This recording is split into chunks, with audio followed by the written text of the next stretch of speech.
Hello, how are you? Happy Thursday, September 12th. How was your Wednesday, by the way? I had a great Wednesday. My greatest joy in the week is going to prayer meeting in Palmdale, Seventh-day Adventist. Typically, I preach in Spanish at 7 or in English at 7, discussion, and English at 12, at noon. These wonderful people of the Acton Seventh-day Adventist, they have separated a special time during the day. They know I have to travel Pasadena, Palmdale, Pasadena, and that's 2 hours. So they prepare a prayer meeting just for me so I can be there. And on top of that, they give me Peruvian beans. What a blessing. Thank you, Lorraine. Thank you, Debbie. Thank you, Peggy. Thank you, Diane. Thank you, Brenda. Wonderful people. Thank you, George. Thank you. So the title for today, Who are you? Who are you? Now, this is the question from Pilate to Jesus Christ. Let's go to the Bible. Mark 14:61. But he remained silent and made no answer. Again the high priest asked him, Are you the Christ, the Son of the Blessed? In the prophecy of the suffering servant, Isaiah chapter 53, verse 7, he was oppressed and he was afflicted, yet he opened not his mouth. Like a lamb that is led to the slaughter, and like a sheep that is before its shearers is silent, so he opened not his mouth. Obviously, Jesus spoke during the various trials, but not in his defense. When he was questioned, he insisted that the testimony came from witnesses, not himself. He never defends himself, nor makes any effort to avoid the cross. His testimony, as it is only to confirm his identity. Throughout his ministry, Jesus has silenced demons. Remember? Mark 1:25. Throughout his ministry, Jesus has silenced his followers. Remember? Mark 8:29 and 30. Be quiet. Don't publicize that I'm the Messiah. Don't do it. Be quiet. Because the people have the wrong idea of who the Messiah is. I did not come to save them from political power. I came to save them from sin. So be quiet. The prophetic expectations are that the Messiah will free the Jews and lead them into a blessed future, into the promised land, into David killing Goliath. We're going to transform the 11 million people of Israelis and 11 million people of David's, killing all the Goliaths of Mesopotamia and Palestine. A mob that guessed Jesus might be the Messiah tries to seize him and make him king by force. Jesus does not publicly proclaim to be the Messiah. When that road led to victory and a throne, he will only acknowledge that he is the Messiah or the Son of the living God on the way to the cross, where the real work will be done. The Old Testament prophecies of the Messiah include David's description of the Lord in Psalm 110:1 and Daniel's vision of the Son of Man in Daniel chapter 7, verse 13. Christ, Christos, Cristo, Jesucristo is from the Greek word Christos and literally means the anointed, the man who received oil on the head.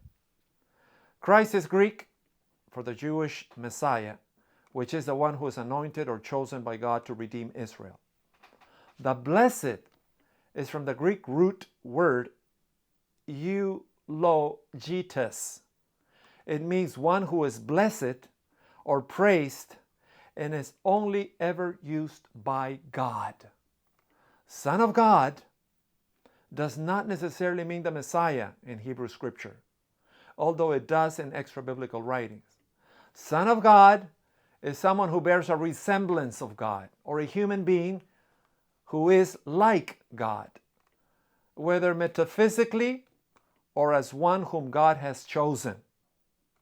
You can look it up, Exodus chapter 4, Hosea chapter 11, Psalm chapter 2. However, Jesus has already publicly pronounced in Solomon's portico on the temple courtyard that he and the Father are one in essence, one in substance, one in nature. In this context, being identified as a Son of God means more than Jesus as God's servant. With Jesus' affirmation, he ensures his condemnation by the Sanhedrin and the eventuality of his crucifixion. Once again, this shows that Jesus is entirely in command, in control of the situation. Events progress because he is the Messiah, not because of false claims. Let me finish with a story. Here's Pilate and here's Jesus. The high priest stands up before the others and asks, "Well, aren't you going to answer these charges? What do you have to say for yourself?" But Jesus is silent and makes no reply. Then the high priest asks, "Are you the Messiah, the Son of the Blessed One?" And Jesus says, "I am. And you will see the Son of Man seated in the place of power, of God's right hand. You will see the Son of Man coming in the clouds of heaven." Then the high priest tore his clothing to show his horror and says, "Why do we need other witnesses? You have all heard his blasphemy. What is your verdict?" "Guilty," they all cry. "He deserves to die." Then some of them begin to spit upon him, and some of them blindfolded him, and some of them beat him with their fists, punching him in the face. "Prophesy to us," they jeered, and the guards slap him as they take him away. Now Peter, in the courtyard, one of the servant girls comes to the high priest. "You are one of those with Jesus of Nazareth." But Peter denies it. "I don't know what you're talking about." Just when the rooster crows. When the servant girl sees him standing there again, she begins telling others, "This man is definitely one of them." But Peter denies it again. A little later, some of the other bystanders confront Peter and say, "You must be one of them because you are Galilean. Look at the way you talk. Look at your accent." Now Peter starts swearing and cursing. "A curse on me if I'm lying. I don't know this man you're talking about." Expletive, I have no clue. Expletive, cursing and swearing, bad mouthing.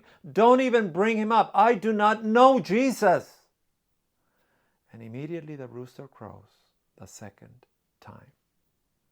Suddenly Jesus' words flash through Peter's mind. "Before the rooster crows twice, you will deny 3 times that you even know me." And Peter breaks down, and Peter weeps bitterly. May the Lord bless the reading of this word. May the Lord be with you this Thursday, and I will see you tomorrow. I'm going higher.